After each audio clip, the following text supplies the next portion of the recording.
ഈ ഒരു സിനിമയുടെ ട്രെയിലർ കണ്ടപ്പോൾ നമുക്ക് പൊതുവേ നോർമലി സിനിമകളുടെ ട്രെയിലർ കാണുമ്പോൾ ഒരു ഐഡിയ കിട്ടും എന്താണ്, പക്ഷെ ആക്ച്വലി ഒന്നും മനസ്സിലാവില്ല. എല്ലാരും ഇതേ ചോദ്യം ചോദിക്കണേ, സീരിയസ് മനസ്സിലാവരുത്, അതല്ലേ സംഭവം. സിനിമയിൽ പ്രവർത്തിച്ചിരുന്നവരും ഭൂരിപക്ഷവും സ്ത്രീകൾ കല്യാണത്തിന് ശേഷം അവർ അഭിനയിക്കില്ല അല്ലെങ്കിൽ അവർ തിരിച്ചു വരില്ല എന്നൊരു അണ്ടർസ്റ്റാൻഡിങ് ആയിരുന്നു എന്ന് തോന്നുന്നു. സ്വാഭാവികമായിട്ട് നമുക്ക് അങ്ങനെ ഒരു കഴിവുള്ളപ്പോൾ അതിലല്ലേ ഇമ്മീഡിയറ്റ്ലി നമുക്ക് ചിന്ത പോവുക. അപ്പോൾ അങ്ങനെ ഇന്ദ്രന് ഞാനും എപ്പോഴും സംസാരിക്കുമ്പോൾ ഇന്ദ്രൻ പറയുന്നത് നിന്റെ പേരിലൊരു ലേബിൾ വേണം. സച്ച് എ തോട്ട്ഫുൾ ക്വസ്റ്റ്യൻ ഇവ, ജെൻസി കിഡ്സിന്റെ ക്വസ്റ്റ്യൻ ആണ്, ചെറിയ പിള്ളേരല്ലേ. നമസ്കാരം. ഒരു കട്ടിൽ ഒരു മുറി എന്ന സിനിമ ഏറ്റവും അടുത്ത തിയേറ്റർ റിലീസ് ആകാൻ പോകുന്ന സിനിമയുടെ വിശേഷങ്ങളുമായി നമ്മുടെ മുമ്പിൽ എത്തിയിരിക്കുന്നത് the one and only Poornima Indrajith. ചേച്ചി, welcome to the show. Thank you. പേരോ കൈ തൊടുമ്പോ അറിയാം നല്ല ചൂടും അറിയാം, പക്ഷെ എന്നാലും will make this very quick. എന്റെ പേര് ഈവ എന്നാണ്. അപ്പോൾ ഈ ഒരു മൂവിയിൽ എനിക്ക് ഫസ്റ്റ് എന്താ ഹൈലൈറ്റ് എന്ന് പറയുന്നത്, ഈ ഒരു മൂവിയുടെ സ്ക്രിപ്റ്റ് റൈറ്റർ എഴുതിയ ആള് രഘുനാഥ് പഴയതി എന്ന് പറഞ്ഞ ആള്, അദ്ദേഹമാണ് if I am not wrong മാമിന്റെ ആദ്യത്തെ സിനിമയുടെ ഡയറക്ടർ അദ്ദേഹമായിരുന്നില്ല? ആദ്യത്തെ സിനിമ ചെറുപ്പത്തിലെ ഉള്ള ചെറുപ്പത്തിലെ 1 മുതൽ 0 വരെ എന്ന് പറയുന്ന ചിത്രത്തിൽ ബാലതാരങ്ങൾ കുറേ പേരുണ്ടായിരുന്നു, അതിലൊരു കുട്ടി ഞാനാണ്. അപ്പൊ എന്തെങ്കിലും ഡിഫറൻസ് ഒബ്വിയസ്ലി ഉണ്ടാവും, വ്യത്യാസങ്ങൾ ഉണ്ടായിരുന്നോ ഇപ്പൊ ഈ ഒരു സെറ്റില്? അല്ല, സ്വാഭാവികമായിട്ടുണ്ടല്ലോ. അവിടെ നിന്ന് നോക്കുമ്പോ തീർച്ചയായിട്ടും അന്നത്തെ ഓർമ്മകളുണ്ടോ? സ്കാറ്റേർഡ് ഭയങ്കര. അപ്പൊ ഈ ഒരു സിനിമയുടെ ട്രെയിലർ കണ്ടപ്പോ നമുക്ക് പൊതുവേ നോർമലി സിനിമകളുടെ ട്രെയിലർ കാണുമ്പോൾ ഒരു ഐഡിയ കിട്ടും എന്താണ്, പക്ഷെ ആക്ച്വലി ഒന്നും മനസ്സിലാവില്ല. കാരണം ഒരു കട്ടിലുണ്ട്, ഇതേ ചോദ്യം ചോദിക്കണേ, സീരിയസ് മനസ്സിലാവരുത്. എനിക്ക് മെയിൻലി അതിന് ഒരു അട്രാക്ഷൻ തോന്നിയത് ട്രെയിലർ ഭയങ്കര പ്രിസൈസ് ആണ്. ഒത്തിരി സിനിമയെ പറ്റി ഒന്നും റിവീൽ ചെയ്യാത്തൊരു ചെറിയൊരു ട്രെയിലർ, അതുമല്ല ഒരു കട്ടില് ഒരു മുറി പിന്നെ ഒരാൾ വണ്ടിയിൽ കുറെ പോകുന്നു, ലൈക്ക് മൊത്തം ഇതായിക്കാണ്. അപ്പോൾ അത് സിനിമയിലുള്ള ഒരു ഇൻട്രസ്റ്റ് കുറച്ച് കൂടുന്നതേ ഉള്ളൂ. പിന്നെ ഈ ഒരു കിസ്മത്ത് എന്ന മൂവിയുടെ ഡയറക്ടറാണ് ഈ ഒരു മൂവിയുടെ ഡയറക്ടർ ഷാനവാസ് എന്ന് പറഞ്ഞപ്പോൾ അദ്ദേഹത്തിനോടുള്ളൊരു വർക്ക് എങ്ങനെയായിരുന്നു, സെറ്റിൽ എങ്ങനെയായിരുന്നു മാമിന്? ആദ്യത്തെ ചോദ്യത്തിനുള്ള ഉത്തരം ടീച്ചർ പോലെ തന്നെ ഭയങ്കര ഇൻട്രസ്റ്റിംഗ് ആയിട്ടുള്ള സിനിമയാണ്. ഓക്കെ, ഒരു കട്ടിൽ ഒരു മുറി ചുറ്റിപ്പെട്ടി നിൽക്കുന്ന കുറെ കഥാപാത്രങ്ങൾ, അത് തന്നെയാണ് സിനിമയുടെ സാരാംശവും. ഷാനവാസാണ് ആദ്യം എന്നെ സിനിമയ്ക്ക് വിളിച്ചത്. ഭയങ്കര താല്പര്യം എനിക്ക് ആദ്യം തന്നെ ഉണ്ടായിരുന്നു, കാരണം അദ്ദേഹത്തിന്റെ കിസ്മത്ത് ഞാൻ കണ്ടിട്ടുണ്ടായിരുന്നു, തൊട്ടപ്പനും കണ്ടിട്ടുണ്ടായിരുന്നു. അപ്പം different style of film making ആണ് ഒന്നാമത്തത്. രണ്ടാമത്തെ കാര്യം തന്നെ 2 സിനിമകളും അതിൻ്റെതായ രീതിയിൽ വ്യത്യസ്തമായിട്ടുള്ള തന്നെയായിരുന്നു. അപ്പോൾ അദ്ദേഹത്തിൻ്റെ അടുത്ത് നിന്ന് ഇങ്ങനെ ഒരു സ്ക്രിപ്റ്റ് അല്ലെങ്കിൽ ഇങ്ങനെ ഒരു ലാംഗ്വേജ് ഭയങ്കര ഡിഫറെൻ്റ് ആയിട്ട് എനിക്ക് തോന്നി. അപ്പോൾ അതെന്തുകൊണ്ടാണെന്നാണ് ഞാൻ ആദ്യം ഷാനവാസിനോട് ചോദിച്ചത്. പറഞ്ഞില്ല, ഇത്ര ഡിഫറെൻ്റ് ആയിട്ട് തന്നെ എനിക്ക് അപ്രോച്ച് ചെയ്യണം, കാരണം ആ നേരത്തെ ചെയ്തിരുന്ന പാറ്റേൺ എന്നല്ലാതെ ഈ കഥ ആവശ്യപ്പെടുന്ന രീതിയിൽ ഇതിനെ സമീപിക്കണം എന്നുള്ളത് തന്നെയായിരുന്നു. അപ്പോൾ അത് ഭയങ്കര ഇൻട്രസ്റ്റിംഗ് ആയിട്ട് എനിക്ക് തോന്നി. കാരണം പലേരി സാറിൻ്റെ സ്ക്രിപ്റ്റ് അഭിനയിക്കാൻ പറ്റുക എന്ന് പറയുന്നത് ഏതൊരു ആർട്ടിസ്റ്റിൻ്റെയും ആഗ്രഹങ്ങളിലൊന്നു തന്നെയാണ്, പ്രധാനമായിട്ടുള്ള കാരണം. രണ്ടാമത്തത് അതിൻ്റെ അകത്തുള്ള നർമ്മവും പ്രണയവും എല്ലാം തന്നെ ഷാനവാസ് എടുത്തു വരുമ്പോൾ എങ്ങനെ ഉണ്ടാകും എന്നൊരു ആകാംക്ഷയും എൻ്റെ മനസ്സിലുണ്ടായിരുന്നു. ഓക്കെ, ഈ ഒരു ക്യാരക്ടറിൽ ഒരു തമിഴ് ക്യാരക്ടറാണ് സംസാരമൊക്കെ. അപ്പോൾ ഞാൻ ആ കമന്റ്സ് ഒത്തിരി വായിച്ചപ്പോൾ തമിഴ് നന്നായിട്ട് ചേരുന്നുണ്ടെന്ന് പറഞ്ഞു മാമിന്. നന്നായിട്ട് ചേരുന്നുണ്ട്, ഒരു ക്യൂട്ട്നെസ് ഉണ്ട് ആ തമിഴില്. പിന്നെയാണ് എനിക്ക് പേഴ്സണലി ഞാൻ കുറച്ച് തപ്പിയപ്പോഴാണ് മനസ്സിലായത് മാമിന്റെ നേറ്റീവ് മദർ ടങ് തമിഴാണ് അല്ലേ? അതാണ് ചിലപ്പോൾ അതായിരിക്കാം ആ ഒരു ഭംഗി വരുന്നത്. അപ്പോഴാണ് വേറൊരു കാര്യം കൂടെ അറിയാൻ പറ്റിയത്, മാം ഒരു സീരിയല് ചെയ്തിരുന്നോ? തമിഴ് സീരിയല് ചെയ്തിരുന്നു. അപ്പൊ ആ സീരിയലും കുറച്ചുകൂടെ അപ്പൊ ഈ ലാംഗ്വേജ് വ്യത്യാസം വന്നപ്പോ ഒരു ഡിഫറൻസ്? പിന്നെ തീർച്ചയായിട്ടും ലാംഗ്വേജ് വ്യത്യാസം വരുന്നത് തീർച്ചയായിട്ടും ഒരു ഡിഫറെന്റ് കാര്യം തന്നെയാണ്. അതിപ്പോൾ നമുക്ക് മദർ ടങ് ആണെങ്കിലും അല്ലെങ്കിലും ഞാനിപ്പോൾ എന്നും സംസാരിക്കുന്നത് തമിഴിലല്ലല്ലോ, മലയാളത്തിലല്ലേ എല്ലാ ദിവസവും സംസാരിക്കുന്നത്. മലയാളവും ഇംഗ്ലീഷുമാണ് കൂടുതൽ നമ്മൾ കമ്മ്യൂണിക്കേറ്റ് ചെയ്യുന്ന ലാംഗ്വേജ് ആണ് ഡേ ടു ഡേ ബേസിസ്. അപ്പം അങ്ങനെ വെച്ച് നോക്കുമ്പോൾ പിന്നെ സിനിമയിൽ നമ്മളത് അവതരിപ്പിക്കുമ്പോൾ തീർച്ചയായിട്ടും കഥാപാത്രമാണ് അത് അവതരിപ്പിക്കുന്നത്, ഞാനല്ല. അപ്പോൾ കഥാപാത്രത്തിന് ആവശ്യമുള്ള മോഡുലേഷനും കഥാപാത്രം ആ ഡയലോഗ് എങ്ങനെ പറയും എന്നുള്ള ഒരു ഹോംവർക്ക് ഉണ്ടാവുമല്ലോ. സോ അതെല്ലാം മാറ്റി നിർത്തിക്കൊണ്ട് കംപ്ലീറ്റ്ലി അന്യമായ ഒരു ഭാഷയായിരുന്നില്ല എനിക്ക് തമിഴ് എന്ന് പറയുന്നത്. എനിക്ക് ഇമ്മീഡിയറ്റ്ലി ഗ്രഹിക്കാൻ പറ്റും, ഈ പറയുന്ന പോലെ ഡയലോഗ്സിൽ കോൺട്രിബ്യൂട്ട് ചെയ്യാൻ പറ്റും, എൻ്റേതായിട്ടുള്ള ചേഞ്ചസ് മാറ്റങ്ങളും വരുത്താൻ പറ്റും. അതിനുള്ള സ്വാതന്ത്ര്യമുള്ള സെറ്റാണ്, അത് അക്സെപ്റ്റ് ചെയ്യുന്ന ഒരു ടീമാണ്. സോ അതെല്ലാം ഒത്തുവരുന്നത് കൊണ്ടുള്ള ഒരു സന്തോഷവും അതിൻ്റെ ഒരു കോൺട്രിബ്യൂഷൻ, അതിൻ്റെ പരിസമാപ്തിയും കാണാൻ നല്ല രസമുണ്ടെന്നാണ് ഞാൻ വിശ്വസിക്കുന്നത്.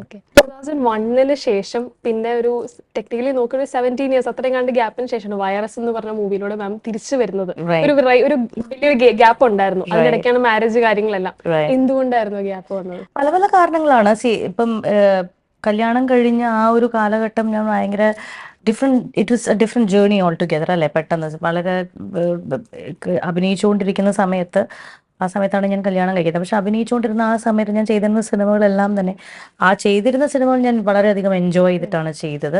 പക്ഷെ ആ ഹോൾ പ്രോസസ്സ് ഇന്നത്തെ പോലെ പ്രോസസ്സ് പോലെ അത്രയും എൻജോയബിൾ ആയിരുന്നില്ല. കാരണം ഒന്ന്, നമ്മളുടെ അതേ സമപ്രായക്കാർ സിനിമ സെറ്റിൽ ഇല്ല എന്നുള്ളതും, പിന്നെ സ്ത്രീകൾക്ക് അത്ര ഇമ്പോർട്ടൻ്റ് ആയിട്ടുള്ള ക്യാരക്ടേഴ്സ് ആയിരുന്നില്ല എനിക്ക് വന്നിരുന്നത് ആ സമയത്ത്. അപ്പം അതെല്ലാം വരുമ്പോൾ സ്വാഭാവികമായിട്ട് നമുക്കൊരു ഇഷ്ടക്കുറവുണ്ടാവും, അല്ലെങ്കിൽ ഒരു ചെയ്യാൻ കൂടുതൽ ഇല്ല എന്ന് വരുമ്പോഴത്തേക്ക് ഒരു ചെറിയ ഡിസ്കണക്ട് വന്ന് തുടങ്ങൂലേ. അപ്പം അന്നത്തെ കാലത്ത് എനിക്ക് വന്നിട്ട് ഓഫേഴ്സ് അങ്ങനത്തെ സിനിമകളായിരുന്നു. പിന്നെ സൈമൾട്ടേനിയസ്ലി നോക്കുമ്പോൾ ഞാൻ ടെലിവിഷനിലാണ് കുറച്ചുകൂടെ എനിക്ക് ഇൻട്രസ്റ്റിംഗ് ആയിട്ടുള്ള ഓഫേഴ്സ് വന്നുകൊണ്ടിരുന്നത്. അതൊരു പ്രധാനപ്പെട്ട കാരണം. രണ്ടാമത്തെ കാരണം എന്ന് പറഞ്ഞാൽ, കല്യാണം കഴിയുമ്പോഴത്തേക്കും എല്ലാവരുടെയും ഒരു ജനറൽ ലൈഫിലൊരു ചേഞ്ച്. ഞാൻ എറണാകുളത്താണ് അതുവരെ താമസിച്ചിരുന്നത്. എനിക്ക് വീട് മാറി, ഞാൻ പിന്നെ തിരുവനന്തപുരത്തായി. പിന്നെ അതുവരെ പേരൻസിൻ്റെ കൂടെയാണ്. കല്യാണം കഴിഞ്ഞ് ഞാൻ എന്തുകൊണ്ടും ഒറ്റയ്ക്കാണ് താമസിച്ചത്. അപ്പോൾ ആ പെട്ടെന്ന് ഇമ്മീഡിയറ്റ്ലി മൊത്തം ചെയ്തുകൊണ്ടിരുന്ന കാര്യങ്ങൾക്കൊക്കെ മാറ്റം വരികയല്ലേ. അപ്പോൾ സെറ്റിലിംഗ് ഡൗൺ ഒരു സമയം വേണമല്ലോ. അപ്പോൾ ആ ഒരു ടൈം കോഴ്സ് അത് അതിൻ്റെതായ രീതിയിൽ പോയി.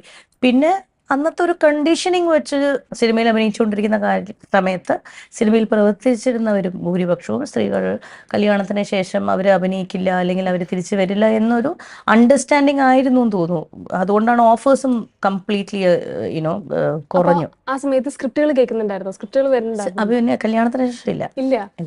അത് എന്തുകൊണ്ടാണ് അങ്ങനെ ഞാൻ ആലോചിച്ചിട്ടുണ്ട്. ചിലപ്പോ കല്യാണം കഴിഞ്ഞ ഒരു നോഷൻ നമ്മുടെ ആയിരിക്കാം, കണ്ടീഷനിങ് ആയിരിക്കാം. കാരണം അല്ല, അതെനിക്കൊരു കാരണം തോന്നുന്നില്ല. ഞാൻ ഒരിടത്തും ഞാൻ ഇനി അഭിനയിക്കില്ല എന്ന് പറഞ്ഞിട്ടൊന്നുമില്ല. പക്ഷെ അതൊരു ഞാനൊരു ഒരു രീതിയിലും എല്ലാ ഡിസിഷൻസും വളരെ ബോധപൂർവ്വം എൻജോയ് ചെയ്ത് ജീവിക്കുന്ന ഒരാളാണ്. I made the best out of what came my way. So I am very happy that way. പക്ഷെ സിനിമയിൽ അഭിനയിച്ചില്ല എന്നൊരു കാര്യം മാറ്റി വെക്കുമ്പോൾ you did an amazing job by launching Prana. അത് ഞാൻ thank you so much for that. As a ഇപ്പൊ യങ് ആയിട്ടുള്ളൊരു ജനറേഷൻ വെച്ച് നോക്കുകയാണെങ്കിൽ, ഇപ്പോ നമ്മള് കേരളത്തിൽ നല്ല നാഷണൽ ആയിട്ടല്ല ഇന്റർനാഷണലി ഒത്തിരി സെലിബ്രിറ്റീസ് നമ്മള് ക്ലോതിങ് നല്ല മേക്കപ്പ് ആണെങ്കിലും അല്ലെങ്കിൽ ഫുഡ് വെയർ അല്ലെങ്കിൽ പല പല ബ്രാൻഡുകൾ ലോഞ്ച് ചെയ്യുന്ന ഒരു സമയം. പക്ഷെ there was a time when this wasn't a trend. ആ ഒരു സമയത്താണ് മാം ഈ ഒരു പ്രാണ എന്ന് പറഞ്ഞ ഒരു സംഭവം ലോഞ്ച് ചെയ്തത്. അപ്പൊ അത് ചെയ്യാനുള്ള ഒരു മോട്ടിവേഷൻ എന്തായിരുന്നു? അതെനിക്ക് ഓൾറെഡി എൻ്റെ മൈൻഡിൽ ഉണ്ടായിരുന്നു. എനിക്ക് അങ്ങനെ എന്തെങ്കിലും ഒരു ക്ലോതിങ് റിലേറ്റഡ് ആയിട്ടുള്ള അസോസിയേഷൻ വേണം. അതിപ്പോൾ എങ്ങനെയാണെന്ന് എനിക്ക് അറിയണ്ടായിരുന്നില്ല. ബിക്കോസ് ഇപ്പം ഇന്നത്തെ എൻ്റെ മോളുടെ പ്രായം തന്നെ ഉണ്ടായിരുന്നു. ഇപ്പം അന്നത്തെ ആ ഒരു നമ്മൾ എൻ്റെ വീട്ടിൽ ഒരു ബിസിനസ് ഇസ് എൻ ഓപ്ഷൻ എന്നുള്ളത് പോലും അറിയില്ല. കാരണം എൻ്റെ അമ്മ ടീച്ചറാണ്, അച്ഛൻ അഡ്വക്കേറ്റ് ആണ്. ബാക്കിയുള്ള എല്ലാവരും തന്നെ ഇൻഡിവിജ്വൽ 9 to 5 ജോബ്സ് ആയിട്ട് അസോസിയേറ്റഡ് ആണ്. ഗവൺമെൻറ് ജോലിയും അല്ലെങ്കിൽ ഈ പറഞ്ഞ പോലെ കോർപ്പറേറ്റ് ജോലിയൊക്കെ ആയിട്ട് ചെയ്യുന്നവരാണ്. ബിസിനസ് ബന്ധപ്പെട്ട ആരും ഇല്ല. അപ്പോൾ അതുകൊണ്ട് തന്നെ ഇതൊരു ബിസിനസ് ഓപ്ഷൻ ആണ് എന്നുള്ളൊരു തോട്ടും എൻ്റെ മൈൻഡിലില്ല. തുടങ്ങാനുള്ള പ്രധാന കാരണം എനിക്ക് തുണിത്തരങ്ങളോടുള്ള ഒരു താല്പര്യവും എൻ്റെ വാർഡ്രോബ് ഞാൻ തന്നെ പേഴ്സണലി ചെയ്ത് ക്യൂറേറ്റ് ചെയ്യുകയും സ്റ്റിച്ച് ചെയ്യുകയും ഡിസൈൻ ചെയ്യുന്നത് തന്നെ മാത്രമേ ഞാൻ ഇടുണ്ടായിരുന്നുള്ളൂ കുറേ കാലം. അപ്പോൾ അത് കണ്ട് ഇഷ്ടപ്പെട്ട ആൾക്കാർ വരുമ്പോഴത്തേക്കും അവർക്കും ചെയ്തു കൊടുക്കും. കാരണം അതെനിക്ക് ഇഷ്ടമാണ് ആ പ്രോസസ്സ് ഫുൾ. സിനിമയിൽ വർക്ക് ചെയ്യാൻ തുടങ്ങിയ ശേഷം സിനിമയിൽ അത് ചെയ്യാൻ തുടങ്ങി. അപ്പം ഇതിങ്ങനെ മനസ്സിലെൻ്റെ കയ്യിലുണ്ട്. അപ്പോൾ സ്വാഭാവികമായിട്ട് നമുക്ക് അങ്ങനെ ഒരു കഴിവുള്ളപ്പോൾ അതിലല്ലേ ഇമ്മീഡിയറ്റ്ലി നമുക്ക് ചിന്ത പോവുക. അപ്പോൾ അങ്ങനെ ഇന്ദ്രന് ഞാനും എപ്പോഴും സംസാരിക്കുമ്പോൾ ഇന്ദ്രൻ പറയുന്നത് നിൻ്റെ പേരിലൊരു ലേബിൾ വേണം എന്നൊക്കെ എപ്പോഴും സംസാരിക്കുമായിരുന്നു. അപ്പോൾ ഞാൻ ഒരു ഫാർ ഫെച്ച് ഡ്രീമായിട്ടാണ് അന്ന് എൻ്റെ മനസ്സിൽ അത് ഞാൻ കണ്ടുണ്ടായിരുന്നത്. പക്ഷേ ദൈവാനുഗ്രഹം കൊണ്ട് ആ ഡ്രീമിലേക്ക് എത്തിപ്പെടാൻ പറ്റി. അതിലേക്കുള്ളൊരു ആദ്യത്തെ സ്റ്റെപ്പ് ഞാൻ എടുത്തു കോൺഫിഡൻ്റ് ആയിട്ട് എന്ന് തന്നെ വേണം പറയണം. അതാണല്ലോ ഏറ്റവും ഇമ്പോർട്ടൻറ്റ്. ആ കോൺഫിഡൻ്റ് ആയിട്ടുള്ളൊരു സ്റ്റെപ്പ് എടുത്തു. ഒന്നിനെയും കുറിച്ച് ചിന്തയുണ്ടായിരുന്നില്ല. ഇത് ശരിയാവോ, ഇത് തെറ്റാണ്, എന്നെ കൊണ്ട് ഇത് പറ്റുമോ, ഞാൻ ചെയ്യുന്നത് ശരിയാണോ, അതൊന്നും ചിന്തിച്ചില്ല. എനിക്കിത് ചെയ്യണം എന്നൊരാഗ്രഹം ഉണ്ടായിരുന്നു. ഞാനത് ചെയ്യാനുള്ള സാഹചര്യം എനിക്ക് ഒരുങ്ങി വന്നപ്പോൾ ഞാൻ ആ സ്റ്റെപ്പ് എടുത്തു. റിസ്കുകൾ ഉണ്ടായിരുന്നു, ഇഷ്ടംപോലെ റിസ്കുകൾ ഉണ്ടായിരുന്നു. കാരണം സെലിബ്രിറ്റി ആവുമ്പോൾ ഉണ്ടാകുന്ന ബെനിഫിറ്റ്സിൻ്റെ അത്രയും തന്നെ അതിൻ്റെ റിസ്ക്കും ഉണ്ട്. കാരണം നമുക്ക് ചെയ്യാൻ പറ്റാത്ത കുറേ കാര്യങ്ങളുണ്ട്. നമ്മളുടെ എഫേർട്സിനെ ക്യാൻസൽ ചെയ്തു പോകുന്ന കുറേ കാര്യങ്ങളുണ്ട്. ഇവർക്കൊക്കെ ഇതിനെന്താ ആവശ്യം എന്ന് പറഞ്ഞ് നമ്മളുടെ എത്രയോ കാലത്ത് ദിനരാത്രങ്ങളുടെ എഫേർട്ട് ക്യാൻസൽ ചെയ്തു പോകും. അല്ലേ, നിങ്ങൾക്ക് സിനിമാക്കാരല്ലേ, നിങ്ങൾക്ക് ഇതിൻ്റെ ഒന്നും കാര്യം അറിയില്ല എന്നൊക്കെ പറഞ്ഞിട്ട്. am I right? സോ അതെല്ലാം ഉണ്ട്. പക്ഷെ അത് every job has its own this thing. അതങ്ങനെ കണ്ടിട്ടുള്ളൂ. But I am so glad I did it. Because ഇന്ന് തിരിഞ്ഞു നോക്കുമ്പോൾ എൻ്റെ ജീവിതത്തിൽ ഒരു ലൈഫ് ചേഞ്ചിങ് ഡിസിഷൻ ആണ് in terms of the person that I am today.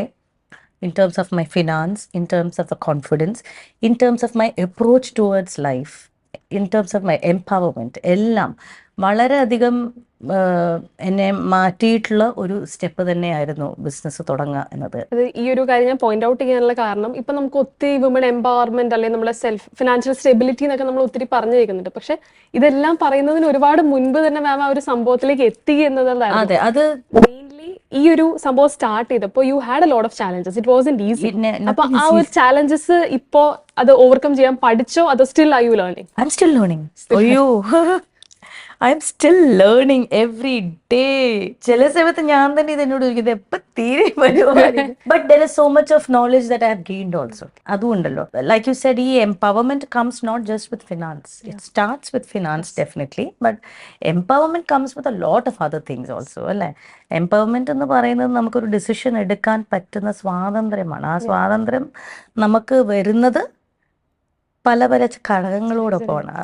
അപ്പോൾ ആ ഘടകങ്ങളൊന്ന് ഫിനാൻസ് ഏറ്റവും ഇമ്പോർട്ടൻ്റ് ആയിട്ടാണ് ഞാൻ കരുതുന്നത്. കാരണം ഫിനാൻസിൻ്റെ ഒരു ബാക്ക് ഡ്രോപ്പ്, ഒരു സെക്യൂരിറ്റി നമുക്കുണ്ടെങ്കിൽ നമുക്ക് നമ്മൾ വിശ്വസിക്കുന്ന കാര്യങ്ങളിലേക്ക് നമുക്ക് തീരുമാനങ്ങളും അതിലേക്കുള്ള ആക്ഷൻസും എടുക്കാനുള്ള സ്വാതന്ത്ര്യം നമുക്ക് കൂടുതലുണ്ടാവും, കോൺഫിഡൻസും കൂടുതലുണ്ടാവും. So that definitely is there. പിന്നെ ബാക്കി you learn as you grow and you grow as you learn. That is how life is. അതെന്റെ ലൈഫിൽ ഞാൻ പഠിച്ച കാര്യമാണത്. ഈ പ്രാണ എന്ന് പറഞ്ഞ വാക്ക്, അത് എന്തുകൊണ്ട് ആ ഒരു പേര് ഈ ഒരു സംഭവത്തിന്? പ്രാർത്ഥന നക്ഷത്ര, ഞാൻ പല ഇന്റർവ്യൂലും പറഞ്ഞിട്ടുണ്ട്. Absolutely fine. പ്രാർത്ഥനയുടെയും നക്ഷത്രയുടെയും ആദ്യത്തെ പേരുകളുടെ ചേർത്തിട്ടാണ് പ്രാണ. പിന്നെ പ്രാണ മീൻ സോഴ്സ് ഓഫ് ലൈഫ്. മനസ്സിൽ കൊണ്ടു നടന്ന ഒരു സ്വപ്നം, കുറെ കാലമായിട്ട് കൊണ്ടു നടന്ന ഒരു സ്വപ്നം സാക്ഷാത്കരിക്കാൻ വന്ന മൊമെന്റിൽ പെട്ടെന്ന് ഇങ്ങനെ പേരുകളൊക്കെ തപ്പിയപ്പോൾ ഇന്ദ്രനാണ് പ്രാണ എന്നുള്ള പേര് പറയുകയും ഇങ്ങനെ പ്രാർത്ഥന നക്ഷത്രയുണ്ട് എന്നെല്ലാം പറഞ്ഞപ്പോൾ പ്രാണാബായി പൂർണിമ ഇന്ദ്രജിത്ത് എന്നാണ്. അപ്പൊ ഞങ്ങൾ 4 പേരും ഉണ്ട് കേട്ടോ അതിനകത്ത്. ഒരു സിനിമ അഭിനയിക്കുകയാണല്ലോ. അപ്പൊ സിനിമ അഭിനയിക്കുന്നു, ഫാമിലി മെയിൻറ്റെയിൻ ചെയ്യുന്നു. It's a biggest role is like a mother. You're a mother, you're a wife. അപ്പോൾ ഒത്തിരി കാര്യങ്ങളുണ്ട്. അപ്പോൾ ഈ ഫാമിലി, സിനിമ, ഇപ്പോഴത്തെ ഈ ഒരു ബിസിനസ്, ഇതെല്ലാം മാനേജ് ചെയ്യുക എന്ന് പറയുന്ന അത്ര ഈസി ടാസ്ക് അല്ല എന്ന് പറയുന്നുണ്ട്. പക്ഷെ അതെങ്ങനെയാണ് the Poornima way of managing it? Like എങ്ങനെയാണ് അതൊക്കെ ചെയ്യുന്നത്? എന്നാലും ഒരു എന്തെങ്കിലും സ്കിൽ ഉണ്ടാവൂലേ? ലൈക്ക് നോർമലി എല്ലാവരും എല്ലാം കൊണ്ട് മടുത്തിരിക്കുന്ന ഒരു സമയത്ത് സെറ്റ് ചെയ്യുക എന്ന് പറയുന്ന ഒരു പരിപാടി ഉണ്ട്. അതായത് ഒരു ബാക്ക് എൻഡിൽ ഒരു പ്രോസസ്സ് സെറ്റ് ചെയ്യുക, ഒരു SOP എന്ന് പറയും, സിസ്റ്റം ഓഫ് ഓപ്പറേഷൻ. അത് SOP സെറ്റ് ചെയ്യുക. SOP ലൈഫിൽ സെറ്റ് ചെയ്യാൻ പറ്റിയ കുറച്ചുകൂടെ എളുപ്പമാണെന്ന് തോന്നുന്നുണ്ട്. അത് കുറച്ച് ഇമ്പോർട്ടന്റ് ആയിട്ടുള്ള കാര്യങ്ങളുണ്ട്. ഞാനും പഠിച്ചു വരുന്നേ ഉള്ളൂ. And this is my way of doing business. It doesn't need to be the right way. Do you understand? There is no right way or wrong way. This is my way. Appo this gives me happiness. It gives me all what I am asking of from the business I'm getting. അപ്പോൾ അതാണല്ലോ നമ്മൾ നോക്കേണ്ടത്. എൻ്റെ പല പല കാര്യങ്ങൾ ഞാൻ ചെയ്യുന്നുണ്ട്. അപ്പം എനിക്കെല്ലാം ഒരേ സമയത്ത് മാനേജ് ചെയ്തുകൊണ്ട് പോകാൻ പറ്റിയെന്ന് വരില്ല. അപ്പോൾ അത് ചെയ്യുന്നത് കൊണ്ട് എനിക്ക് ഇത് ചെയ്യാൻ പറ്റില്ല എന്ന് എനിക്ക് പറയാൻ പറ്റുന്ന മേഖലകളിലല്ല ഞാൻ ജോലി ചെയ്യുന്നത്, അല്ലേ?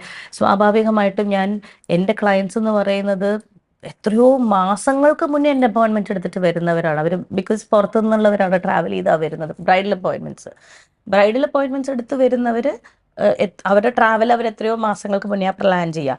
അപ്പോൾ തന്നെ അപ്പോയിൻമെൻറ്റ്സ് ബുക്ക് ചെയ്യും. അപ്പോൾ ആ സമയത്ത് എൻ്റെ അവൈലബിലിറ്റി ഭയങ്കര ഇമ്പോർട്ടൻ്റ് ആണ്. അപ്പോൾ ഈ അവൈലബിലിറ്റി അവരുടെ ചെറിയ എൻ്റെ ബാക്കിയുള്ള കാര്യങ്ങൾ വെച്ച് നോക്കുമ്പോൾ അവരുടെ ഡിമാൻഡ് ചിലപ്പോൾ ചെറുതായിരിക്കാം, എന്നിരുന്നാലും അവർക്കത് വലുതാണ്, അല്ലേ? So I have to make sure that everyone gets the best of what they are asking of. അപ്പം അതനുസരിച്ച് പ്ലാൻ ചെയ്ത കാര്യങ്ങളൊക്കെ മുന്നോട്ട് പോകണമെങ്കിൽ അതിന് ഏറ്റവും ഇമ്പോർട്ടൻ്റ് ആയിട്ട് ആദ്യം വേണ്ടത് പ്ലാനിങ് ആണ്. ആ പ്ലാനിങ്ങിൽ നമ്മൾ ഒറ്റയ്ക്ക് വെച്ചാൽ ഒന്നും നടക്കില്ല. ഒരാളുടെ ബിസിനസ്സും ഒരൊറ്റ ഇതിൽ നടന്നിട്ടില്ല. One man show is I don't think it works in business specifically. It's always A team. ആ ടീം ഉണ്ടാക്കിയെടുക്കുക എന്നതാണ് ഏറ്റവും വലിയ ചാലഞ്ചിങ് ആയിട്ട് എനിക്ക് തോന്നിയിട്ടുള്ളത്. ആ ടീം അങ്ങനെ ഒരു ടീം ഉണ്ടാക്കിയെടുത്തു എന്നുള്ളത് ഒരു അനുഗ്രഹമുള്ള ഒരു കാര്യമാണ്. അതിൻ്റെ ഒരു SOP, സിസ്റ്റം ഓഫ് ഓപ്പറേഷൻ ഉണ്ടാക്കി അത് അതിൻ്റെതായ രീതിയിൽ നടക്കുമ്പോൾ മാത്രമാണ് എനിക്ക് എവിടെയെങ്കിലും ഒരു ബുദ്ധിമുട്ടുകൾ അല്ലെങ്കിൽ തടസ്സം വരുന്ന സമയത്ത് അത് ഒഴുക്ക് നഷ്ടപ്പെടാതെ അതുപോലെ തന്നെ പോവുക. അല്ലെങ്കിൽ അത് അങ്ങനെ പറ്റില്ലല്ലോ. അത് മറിച്ചും വേണം. ലൈഫിലും അത് ഉണ്ടാക്കാൻ ശ്രമിക്കുന്നുണ്ട്. System of operation, let's see. That is one of the main reasons. നമ്മൾ ശരിക്കും ചോദിക്കുമ്പോൾ ക്ലീഷേ ക്വസ്റ്റ്യൻ ആണ്, പക്ഷെ എന്നാലും ഈ ബിസിനസ് ഓൺടർപ്രണർഷിപ്പ് ഈ ഒരു സംഭവമാണോ സിനിമയാണോ നമ്മൾ ചെയ്യാൻ ഇഷ്ടം? ശരിക്കും മൈൻഡിൽ ഒരു ഇഷ്ടം ഏതാണ്? ഫുള്ളി സിനിമയിൽ വർക്ക് ചെയ്യാനോ ഫുള്ളി സിനിമയിലെല്ലാം ഉണ്ട്.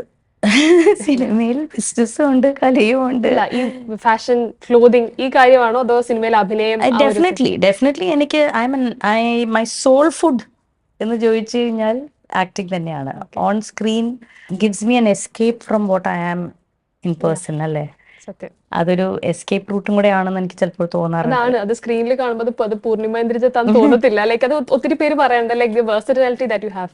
അത് തുറമുഖം എന്ന സിനിമയിലെ ഒരു എത്ര ഏജ് ഉള്ള ലേഡി, നമുക്ക് ഏജ് ആണ് അത് തോന്നുന്നത്, ഒരിക്കലും അത് പൂർണ്ണിമ മാം ഒന്ന് ചെയ്യുന്നതെന്ന് തോന്നത്തില്ല. It's A very good thing. അത് സത്യമാണ്. Thank you so much. And എനിക്ക് ചോദിക്കാനുള്ള വേറെ കാര്യം, ഈ ഫാമിലി മെമ്പേഴ്സിനെ മാം അഡ്മയർ ചെയ്യുന്ന രീതി, ദാറ്റ് ഈസ് ഏതൊരു ഇന്റർവ്യൂവിൽ നമ്മൾ പല ഫാമിലി മെമ്പേഴ്സിനെ പറ്റി ചോദിച്ചാലും the way U describe about them has those definite words, അല്ലെങ്കിൽ അവരെ അത്ര അഡ്മിറേഷനോടാണ് അവരെ പറ്റി അഭിസംബോധന ചെയ്യുന്നത്. അത് എന്തുകൊണ്ടാണ് അങ്ങനെ? അത് എല്ലാരും പറയണം എന്നില്ല, അത് എല്ലാരും പറയുമ്പോൾ barely അത് പറഞ്ഞു പോകും, പക്ഷെ you admire it in a very good way. I admire everyone around me because I feel everyone has so much to contribute to your being. എന്റെ ചുറ്റുമുള്ള ആൾക്കാർ അവരുടെ ഏറ്റവും ബെസ്റ്റ് എനിക്ക് കോൺട്രിബ്യൂട്ട് ചെയ്യുന്നത് കൊണ്ടാണ് I am what I am എന്ന് വിശ്വസിക്കുന്ന ഒരാളാണ് ഞാൻ. I mean, I at least take the best from them. The worst, I really don't want to look at it because it's not something which I want to pay attention to. അതുകൊണ്ടാവാം. But I think ഇങ്ങോട്ടും അത് തന്നെയാണ് കേട്ടോ. There is an admiration എന്നാണ് ഞാൻ വിശ്വസിക്കുന്നത്. And I feel appreciate ചെയ്യാനുള്ള ആ ഒരു പ്രവണത നമ്മളെല്ലാവരും വളർത്തിയെടുക്കേണ്ട ഭയങ്കര ഇമ്പോർട്ടൻ്റ് ആയിട്ടുള്ള ഒരു കാര്യമാണ്. ഞാൻ കുട്ടികളോടും പറയുന്ന ഒരു കാര്യമാണ്, you should learn to appreciate things, you know, because അത് എല്ലാവർക്കും കിട്ടുന്ന കാര്യങ്ങളല്ല. നമുക്ക് ചില സമയത്ത് ഇല്ലാത്ത കാര്യങ്ങൾ വേറൊരാൾക്ക് ഉണ്ടെങ്കിൽ അത് അപ്രീസിയേറ്റ് ചെയ്യുമ്പോഴാണ് നമുക്ക് മനസ്സിലാവുന്നത്, you know, how much maybe you also need to work on it എന്നുള്ളത്. So I think maybe it comes from that. ഈ അപ്രീസിയേഷൻ കാര്യം പറഞ്ഞപ്പോൾ ഒരു കാര്യം, നമ്മുടെ എപ്പോഴും നമ്മൾ പറയും മൂത്തവരെ കണ്ട് പഠിക്കും മുതൽ എപ്പോഴെങ്കിലും അവന്റെ മക്കളിൽ രണ്ടുപേരിൽ ഉള്ള ക്വാളിറ്റീസ് എനിക്ക് വേണമെന്ന് തോന്നിയിട്ടുണ്ടോ? തോട്ട്ഫുൾ ക്വസ്റ്റ്യൻ ഇവ. എസ്പെഷ്യലി ഞാൻ ആ മക്കളുടെ ഏജ് ആണ്. അല്ല, ഒത്തിരി ലൈക്ക് അവരെ ഇവോൾവ് ചെയ്യുന്ന സമയമല്ല. അപ്പൊ എന്തെങ്കിലും ഒരു ക്വാളിറ്റി പിൻ പോയിന്റ് ചെയ്യാൻ പറ്റുമോ രണ്ടുപേരിലും തോന്നിയ ക്വാളിറ്റി? ഏറ്റവും കൂടുതൽ പഠിക്കുന്നത് ഭയങ്കര കാമാണ്. കാര്യങ്ങൾ നമ്മൾ കാണുന്ന രീതി മാത്രമല്ല അതിൻ്റെതായിട്ടുള്ള രീതി, അതിന് വേറൊരു കാഴ്ചപ്പാടും ഉണ്ടാകും. അതും കൂടെ നമുക്ക് കണ്ടു നോക്കാം, അല്ലെങ്കിൽ നമുക്ക് വെയിറ്റ് ചെയ്യാം. Let's see how it is. ആ കാംനെസ് ആൻഡ് പേഷ്യൻസ്. നക്ഷത്ര കാര്യങ്ങൾ കാണുന്ന രീതി എനിക്ക് ഭയങ്കര തോന്നിയിട്ടുണ്ട്. മേ ബി ഞാൻ എടുത്തു ചാടിയായിരിക്കും കാണുന്നത്, അല്ലെങ്കിൽ ഞാൻ ഒരു അമ്മ എന്നുള്ള ജഡ്ജ്മെന്റിനാണ് അതിനെ കാണുന്നത്, അല്ലെങ്കിൽ ഞാനൊരു 45 വയസ്സുകാരിയുടെ ഒരു കാഴ്ചപ്പാടിലാണ് അതിനെ കാണുന്നത്. അങ്ങനെ അല്ലാതെയും നമുക്കതിനെ കണ്ടു നോക്കാമല്ലോ എന്നൊക്കെ എനിക്ക് കുട്ടികളോട് സംസാരിക്കുമ്പോൾ തോന്നാറുണ്ട്. പ്രാർത്ഥനയടുത്തടുത്ത് specifically she's very carefree. പല കാര്യങ്ങളും ഞാൻ എപ്പോഴും വിചാരിക്കാറുണ്ട്, നെഗറ്റിവിറ്റിയും നെഗറ്റീവ് കോമൻസ് ഒക്കെ it doesn't affect her at all in any. Maybe I don't know affect ചെയ്യുന്നുണ്ടോ ഇല്ലയോ എന്ന് വെച്ചാൽ ഞാൻ അതിനെക്കുറിച്ച് അതൊരു ടോപ്പിക് ഓഫ് ഡിസ്കഷനേ ആയിട്ടില്ല. അത് ഒരു കോൺഫിഡൻസിനെ ഒട്ടും ബാധിക്കാതെ തന്നെ ഭയങ്കര ബ്യൂട്ടിഫുൾ എനർജി കാണുമ്പോൾ നമുക്കത് എഫക്ട് ചെയ്യില്ല എന്നല്ലേ തോന്നാറുള്ളത്. അപ്പം അങ്ങനെയൊക്കെ നമുക്കും പറ്റണം എന്ന് ഐ ഫീൽ. ബട്ട് നമ്മളെപ്പോഴും ഞാൻ നോക്കുമ്പോൾ ഞാനൊരു അമ്മയുടെ സ്ഥാനത്ത് നിന്നാണ് നോക്കുന്നത്. അപ്പോൾ ഒരു അമ്മയുടെ കണ്ണാടിയിൽ നിന്ന് നോക്കുമ്പോൾ എപ്പോഴും ഓവർ പ്രൊട്ടക്റ്റീവായിട്ട് ആണ് ആ കാഴ്ചപ്പാടല്ലേ.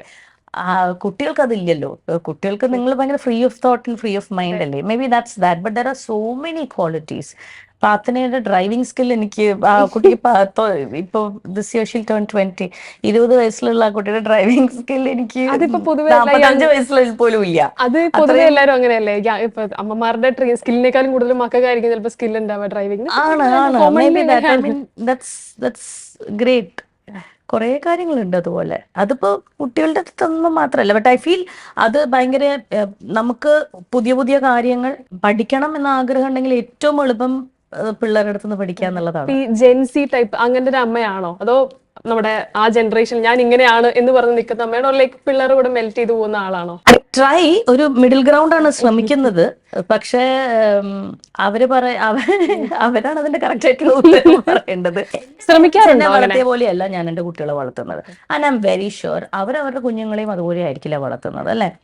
സോ ആ ഒരു ജനറേഷൻ ചേഞ്ച് എല്ലാ പേരൻസും എടുക്കാറുണ്ട്. അവർക്ക് അവരുടെ കുട്ടികളുടെ കംഫേർട്ടിന് പറ്റുന്ന രീതിയിൽ അവർക്ക് ഏറ്റവും ബെസ്റ്റ് ആയിട്ടുള്ള അവരുടെ സേഫ് ആയിട്ട് സെക്യൂർ ആയിട്ട് ഏറ്റവും ബെസ്റ്റ് ആയിട്ടുള്ള രീതിയിലുള്ള ഔട്ട്കം വരണം എന്നൊരു അപ്രോച്ചാണ് ഏതൊരു പാരന്റിനും ഉള്ളത്. പ്രൊട്ടക്റ്റീവ് ആയിട്ടുള്ള ഒരു അപ്രോച്ചാണ്. ആൻഡ് ഐ ഫീൽ പാരന്റിങ്ങിന്റെ ഏറ്റവും തമ്പ് റൂൾ എന്ന് പറയുന്നത് അവനവനെ പാരന്റ് ചെയ്യാൻ കുട്ടികളെ വളർത്തിയെടുക്കുക എന്നുള്ളതാണ്.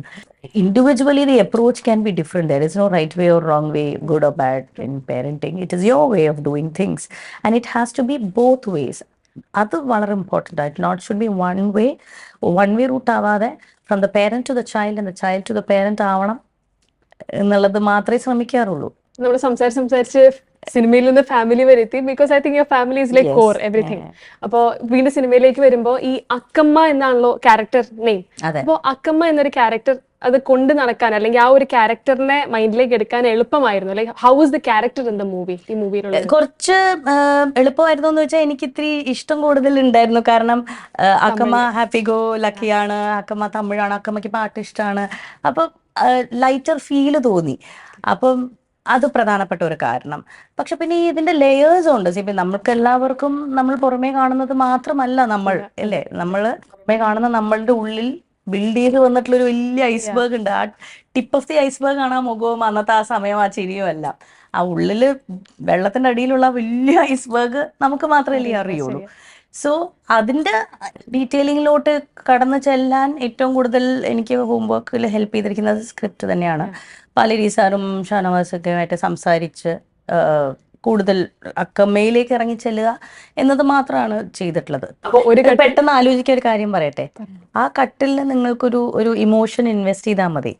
അക്കമ്മ ചെയ്യുന്ന പോലെ ആ കട്ടിലിനോട് ഒരു ഇമോഷൻ ഇൻവെസ്റ്റ്. ഇപ്പൊ ഫോർ എക്സാമ്പിൾ ഇവയ്ക്ക് ഏറ്റവും കൂടുതൽ ഇഷ്ടപ്പെട്ട ഒരു ഇമോഷൻ ആ കട്ടിൽ അല്ലെങ്കിൽ ഒരു മെമ്മറി ആ കട്ടിലുമായിട്ട് അസോസിയേറ്റ് ചെയ്ത് കഴിഞ്ഞു കഴിഞ്ഞാൽ ഒരു കട്ടിലേ ആദ്യം വരിക. അപ്പൊ പിന്നെ ആ ഇമോഷൻ ആ എക്സ്പീരിയൻസ് എല്ലാം ആ മുറിക്കുള്ളിലല്ലേ. ഒരു കട്ടിൽ ഒരു കൊട്ടിൽ ഒരു മുറി. അപ്പോ ആ ഒരു കട്ടിൽ ഒരു മുറി എന്ന ഒരു സിനിമയ്ക്ക് വേണ്ടി എല്ലാ ആശംസകളും. Thank you. നല്ല ഇന്റർവ്യൂ ആയിരുന്നു. Thank you so much. Just my second interview. Adya. Seriously. Very good. Thank you so much. I really had fun. Thank you. Let the movie be amazing. You should watch it, okay? Of course. Thank you. Thank you, ma'am. Thank you. Flowers ഒരുക്കുന്ന കാഴ്ച വസന്തം യൂട്യൂബിൽ പ്രേക്ഷകർക്ക് ലൈവായി കാണാം. Flowers കോമഡിയിൽ join ചെയ്യൂ, ആസ്വദിക്കൂ.